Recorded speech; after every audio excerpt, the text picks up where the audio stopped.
Welcome to all. This is the part third of a series of lectures on HPLC instrumentation. Today we will study about columns.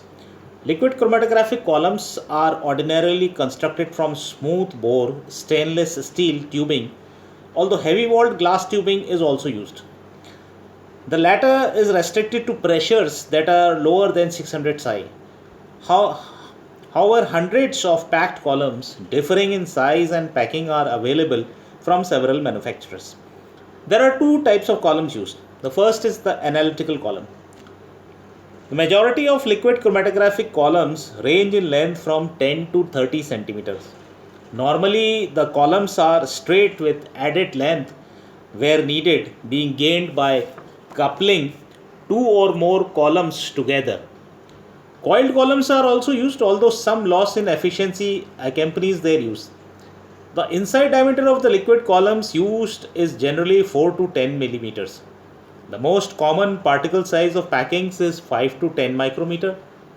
The most common column currently in use is one that is 25 centimeter in length, has 4.6 millimeter in inside diameter, and is packed with 5 micrometer particles.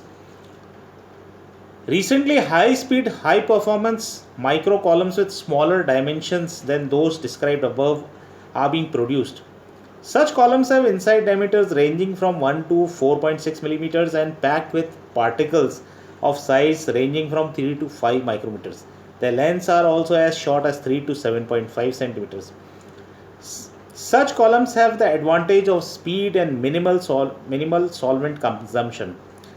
The latter property is of considerable importance because the high purity solvents required for liquid chromatography are very expensive.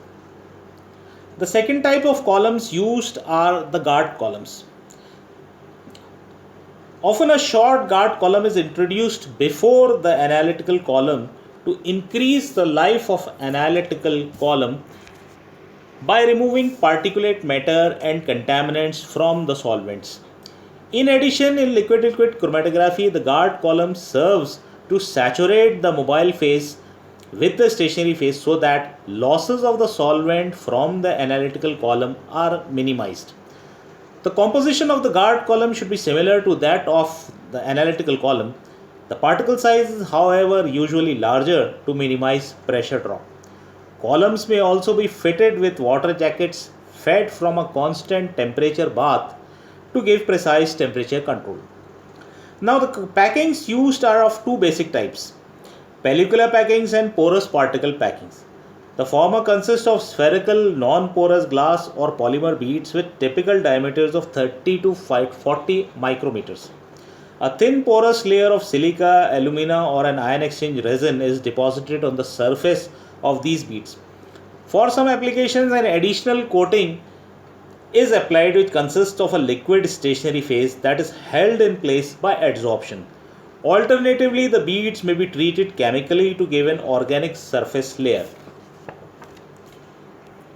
For most applications, pellicular particles have been displaced by porous microparticles having diameters ranging from 3 to 10 micrometer.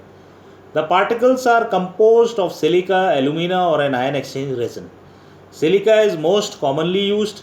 Silica particles are synthesized by agglomerating submicron silica particles under conditions that lead to larger particles having highly uniform diameters.